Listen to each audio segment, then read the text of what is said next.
Hey, I've heard a lot about OMORI, and after seeing a classmate of mine playing it in class, I'm now interested in actually playing it. It can't hurt to try it, right? A few moments later. This game horrified me to my core.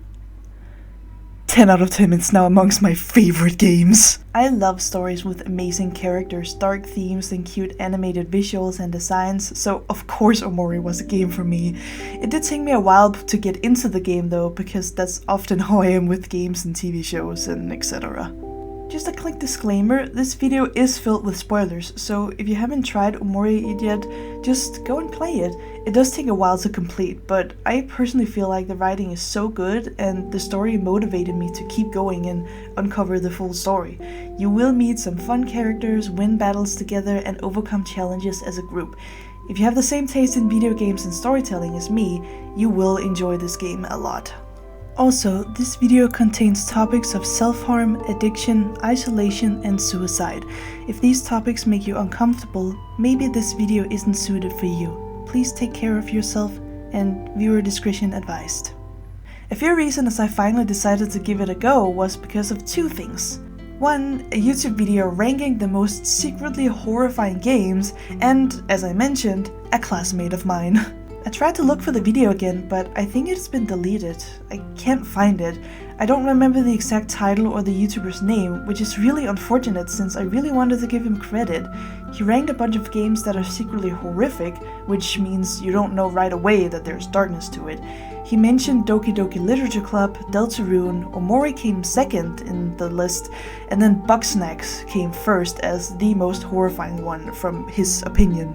That video did have a ton of footage from OMORI, and he explained the big plot twist that makes the game so horrifying in the first place. So technically I did get spoiled years prior before playing it, but I had actually forgotten some small details before playing it. Despite that, I was still not ready for the plot twist. Despite me having a general idea of what it was, I was still not ready for how dark and morbid it would be. And that's exactly what I loved about OMORI. I've never seen a darker plot twist, to be honest, and it being done in the way it did just made the shock even bigger. As someone who's also interested in psychology, I do love the psychological aspect to the game. I know it's quite cliché to have the main character have amnesia or something alike, to which the full story and the plot twist happens once they finally remember their trauma, but the way it's done in OMORI is just so powerful. If I had to try and come up with examples, I watched Deadpool 3 in the cinema, and after hearing Wolverine's past, it definitely was horrifying, but we mostly see his emotions and perspective on the outside, if that makes sense. Like, he just tells his story verbally, we don't get any visuals or flashbacks of it. Normally the rule is show, don't tell, and here they told instead of showing. I don't blame the writers too much though, since the movie did have many other things going on, and I'm also not too much into this franchise, so maybe it's just their style? I don't know, but in OMORI, pretty much everything that Sonny feels, we get to experience, visualize, hear, and feel. We get to see the ugly monsters in his mind, we get to hear his heart rate, we get to see his phobias and how they affect him. These are the kind of things that are hard to pull off in a live-action movie. Sure, there's CGI and stuff, but there are just certain facial expressions and vibes and that you can only get via animation and artworks. OMORI used it to its advantage. I love how the game portrays childhood.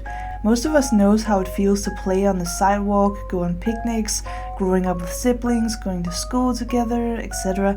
Even though we only see the groups as teenagers in the real world, we still get a solid idea of how their childhood was based on the dream world interactions and the pictures that Basil has saved.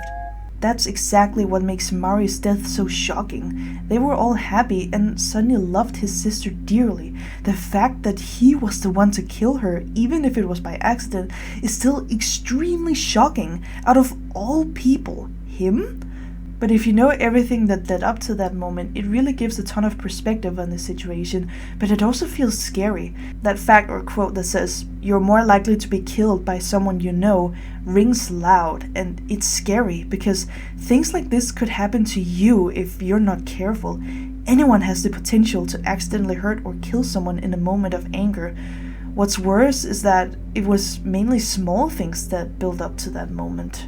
Mari was committed to practicing piano, taking lessons, and was about to go off to college. Sunny loved his sister so much that he felt like he had to pick up a violin and play music together with her just to have more time with her. He wasn't ready to let go of his sister, who was always there for him his entire childhood. She rescued him from drowning, she took care of him and comforted him in trying times. She did so much for him, but playing the violin was also hard for him because the violin lessons gave him less time with the friend group. He was torn. Not only that, Mari is also a perfectionist, so while she was always really kind to everyone, she also expected herself to be amazing at playing the piano, and since she was playing together with Sunny and they had to practice for a play together, she started nitpicking on his performance.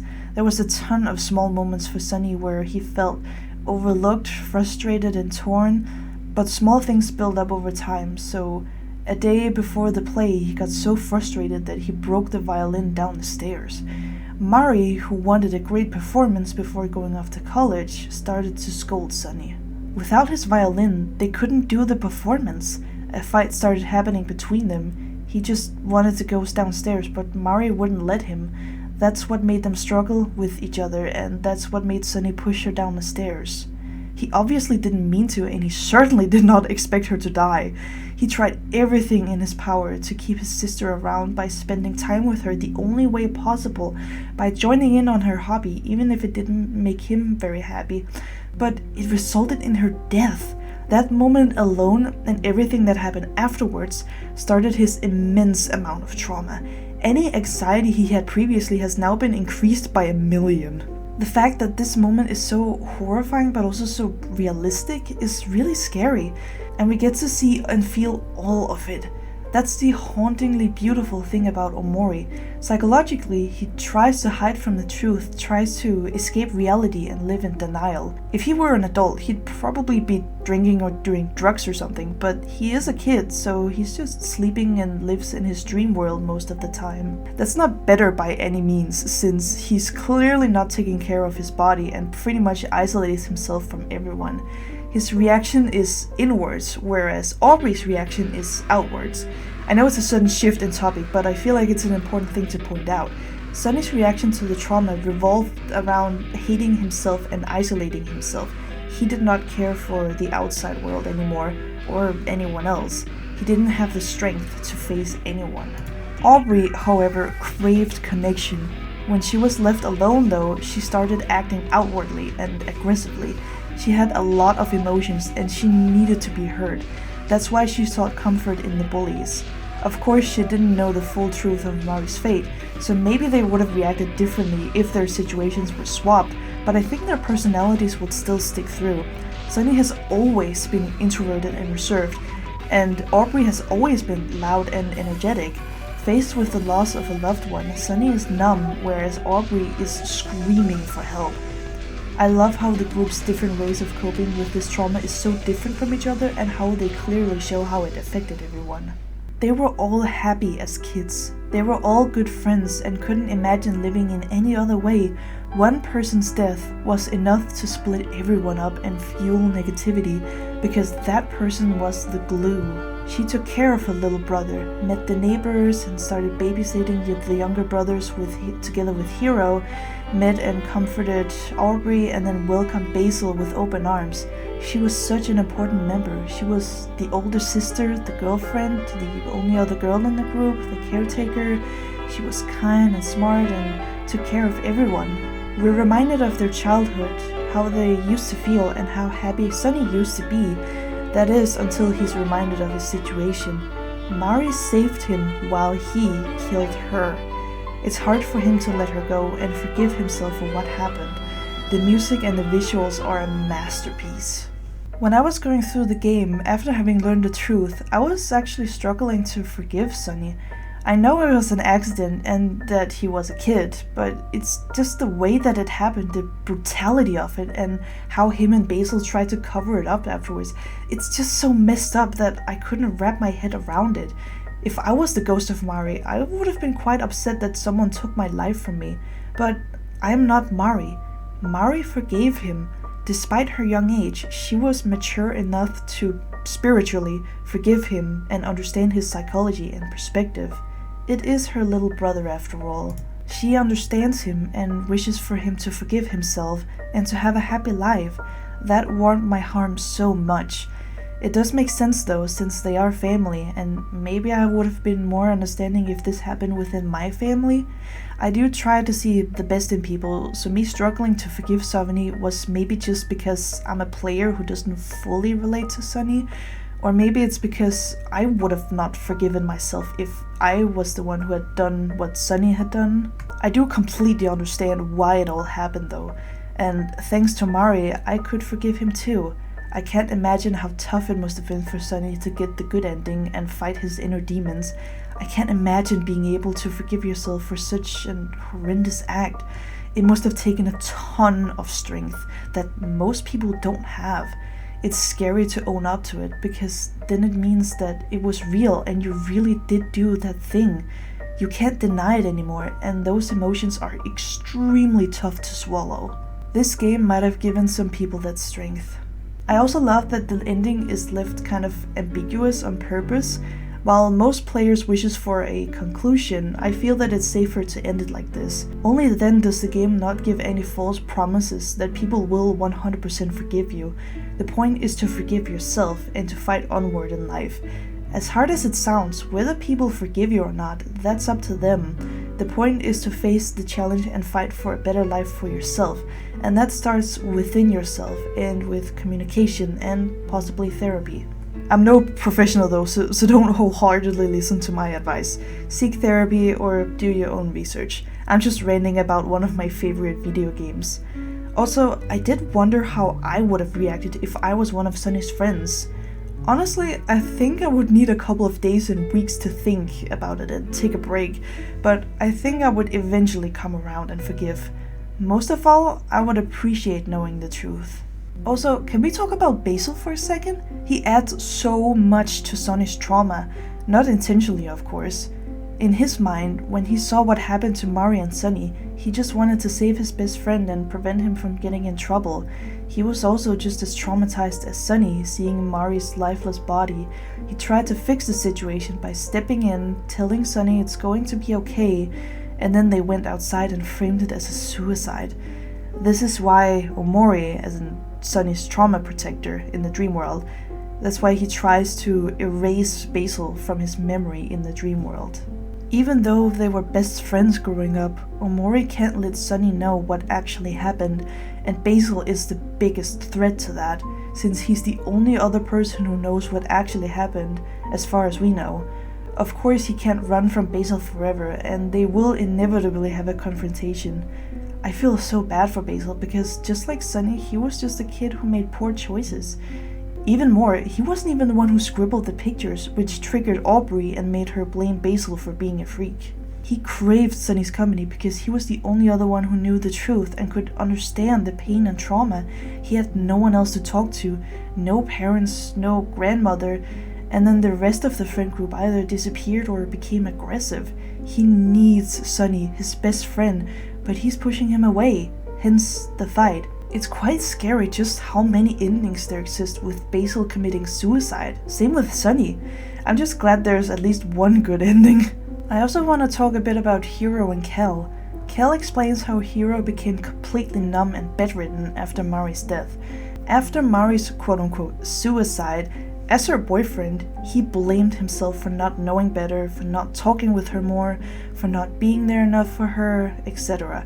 Kel didn't know how to talk to him until one day he finally managed to get a reaction out of him and let him yell out his thoughts and feelings. Their parents immediately rushed in to hug Hero as he had been bedridden for weeks. Kel, however, was left in the corner. He felt forgotten. This gives the impression that Hero is the favorite child and not Kel.